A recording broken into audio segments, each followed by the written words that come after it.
ሰምታችኋል። 1.9 ቢሊዮን ብር የተጭበረበረበት 1430 አባወራዎች ህይወት የተናጋበት 15 ባንኮች 15 የሚዲያ ተቋማት የተመረመሩበት 150 ሰዎች ኢንተርቪው የተደረጉበት 7000 ገጽ ማስረጃ የተገኘበት 7000 ገጽ ማስረጃ የተገኘበት ለዚህ ወንጀል የተባበሩትን ክሰስ ተብሎ አቃቢ ህግ ማስረጃው ሲሰጠው ፍርድ ቤት ሄዶ ምን ቢል ጥሩ ነው? ለዚህ ወንጀል የተባበሩ ሰዎች ከመንሱር ጀማል በስተቀር በዋስትና መብት ቢፈቱ ተቃውሞ የለኝም ዳኛዬ አላለም። 7000 ገጽ ማስረጃ የተገኘበትን እንደ አፍሪካም አይዶንት ኖ አፍሪካ እንደ ኢትዮጵያም ይሄ ወንጀል የመጀመሪያው ወንጀል ይመስለኛል። ሰፊ ውስብስብ 19 አይነት የወንጀል አይነቶች የተገኙበት የማንፊያ ተባባሪዎችን ከመንሱር ጀማል በስተቀር ሌላዎቹ በዋስትና መብት ቢለቀቁ ማስረጃ ተቃውሞ የለኝም። 7000 ገጽ ማስረጃ እንካና ክሰስ የተባለው አካል እኮ ነው እንደዚህ የሚል። የት ነው የሚኬደው? መንሱር ጀማል ከአብርሃም ግዛው በላይ ምንድን ያደረገው? መንሱር ጀማል ከይገረም ደጀኔ በላይ ምንድን ያደረገው? መንሱር ጀማል ከሰራዊት ፍቅሬ በላይ ምንድን ያደረገው? መንሱር ጀማልን ልከስ ያሰብክበትን አንቀጽ እነዚህ ሰዎች ላይ የማይሰራው ለምንድን ነው? ምንድን የተፈጠረው ነገር? ከዚህ በላይ ምን እንዲሆን የተፈለገው? ተቃውሞ የለኝም። እንግዲህ ይህንን ነው መሆን የምንችለው። እዚህ ድረስ ነው መሄድ የምንችለው። ፍሬው ኃይሉ ከሳሽ አዘንተኛ፣ ተከሳይ ሰርገኛ፣ እንግዲህ ዱሴ ተከናንበህ ተኛ ይላል። ይህንን አስቸጋሪ ኮንተንት ይዤ ወደዚህ መንደር ስዘመት ከ3 ጥብቅ ፕሪንሲፕሎች ጋር ነበር። አንደኛው ፍራቻን ማስወገድ ነው።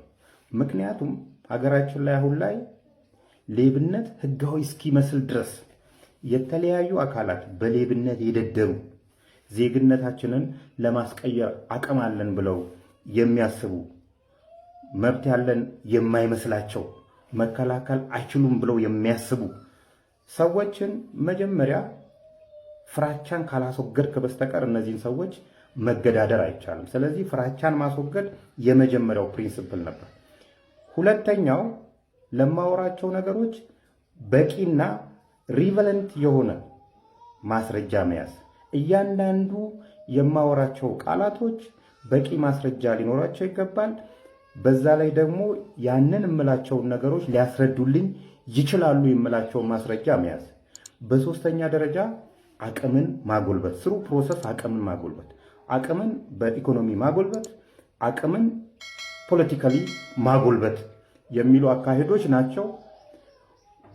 ሞላ ጎደለ ተሳክቶልኛል ብዬ አስባለሁ። ብዙ የነካካዋቸው ግለሰቦች ሆነ ድርጅቶች ግማሾቹ ፈርሰዋል፣ ግማሾቹ ደግሞ በህግ አግባብ እየታዩ ናቸው። በጣም ደስ የሚለው ነገር አሁን ላይ ብዙ ኮንተንት ክሬተሮች እንደዚህ አይነት ሌብነት ላይ የሚሰሩ ኮንተንት ክሬተሮች እየመጡ ናቸው። ሌባን በስሙ የሚጠሩ ደፋር ወጣቶች እየመጡ ናቸውና እሰየው የሚያስብል ነው። እነዚህ አዳዲስ ለሚመጡ ሰዎች የምመክራቸው ነገሮች ለይቅርታ አትስሩ፣ ይቅርታ ለማለት አትስሩ። መጀመሪያ የምትናገሯቸው ነገሮች በቂ የሆኑ ማስረጃዎች እጃችሁ ሊኖር ይገባል። ከዛ በኋላ ፍራቻን ካስወገዳችሁ ምንም አያመጡም። ሲጀምር ሌባ ጉልበትም የለውም፣ እውነትም እጁ የለችም። እውነትም ጉልበትም የሌለ ሰው ደግሞ ከንቱ ነው። በእንደዚህ አይነት ሁኔታ ከሰራን እያሸነፍናቸው እንሄዳለን። ሌባ አንገቱን እንዲደፋ እናስችለዋለን። አሁን ላይ ትናንት አስተዋጽኦ ለመንግስት እያደረግን ነው፣ ለህዝብ እያደረግን ያለ ነው። ስለዚህ እያገዝን ነው ማለት ነው። ከመንግስት ጋር ምንም ጥል አይኖረንም ከሌቦች ጋር። ምክንያቱም ሀገራችን ነው። ሀገራችን ላይ የራሳችንን ድርሻ እንወጣለን። በዚህ አይነት ሁኔታ ነው መሄድ ያለብን። የመጣሁባቸው መንገዶች ብዙ አስቸጋሪ ነገሮች ተፈጥረዋል። አንዳንዶቹ በጉልበት ያሰቡ ናቸው። ኦልሬዲ እኔ ፍራቻን ያስወገድኩ ሰው ስለሆንኩ እንዳመጣጣቸው ተመልሰዋል። ግማሾቹ በገንዘብ የመጡ ናቸው። እነዚህኛዎቹም እውነት ከእጃቸው ያመለጠኝ ስለሆነ ብዙም አስቸጋሪ አልነበሩም፣ እንዳመጣጣቸው ተመልሰዋል። ግን አሁን ላይ ደግሞ በጣም እየመጡ ያሉት የግል ሆስፒታሎች ናቸው። የግል ሆስፒታሎች ሰሞኑን ነካክቻቸዋለሁ። ስነካካቸው አርቲስት ሰራዊት ፍቅሬን ጨምሮ ከፊንቴክ ጋር ተያይዞ የተጠረጠሩ አርቲስቶችና ቲክቶከሮች እንግዲህ የዋስትና መብታቸው ተፈቅዶላቸዋል። ነገር ግን ለዋስትና የሚያስይዙት ገንዘብ ምን ያህል እንደሆነ አልተወሰነም። ይህንንም ለመወሰን እንግዲህ ከፊታችን ለሚገኘው ሰኞ ማለት ነው ማለትም ግንቦት 3 ላይ ማለት ነው ፍርድ ቤት ቀጠሮ ሰጥቷል። ከዛ በተጨማሪ ደግሞ አቃቢ ሕግ በመንሱር ጀማል ላይ ቅሬታ አቅርቦ ነበር የዋስትና መብቱ መከበር የለበትም የሚል እና ይህንን ቅሬታ ደግሞ በተመሳሳይ ቀን ማለትም ግንቦት 3 ላይ እንዲያሰማ በጽሁፍ እንዲያሰማ ማለት ነው ቀጠሮ ተይዟል። በፊንቴክ ኢንቨስትመንት የመኪና ግዢ ማጭበርበር የተጠረጠሩት 6 ታዋቂ አርቲስቶችና ቲክቶከሮች ዛሬ በከፍተኛው ፍርድ ቤት ሁለተኛ ልዩ ችሎት ክስ ቀረበባቸው። አቃቤ ሕግ በተከሳሾቹ ላይ የኮምፒውተር አዋጅን በመተላለፍ የሚል ክስ እንዳቀረበባቸው አውቀናል። ይሄውም በሶሻል ሚዲያ ታዋቂነትን በመጠቀም በሚዲያ እንዲታዩ በማድረግ የሰው እምነት በመገንባት ህዝብን በማነሳሳት ወንጀል ፈጽመዋል የሚል ክስ ዝርዝር መስርቶባቸዋል። የቀረበባቸው ክስም እስከ 5 ዓመት እስር የሚያስቀጣና 50 ሺህ ብር መቀጮ የሚደርስ የገንዘብ ቅጣትም እንደሚጣልበት ለማወቅ ተችሏል።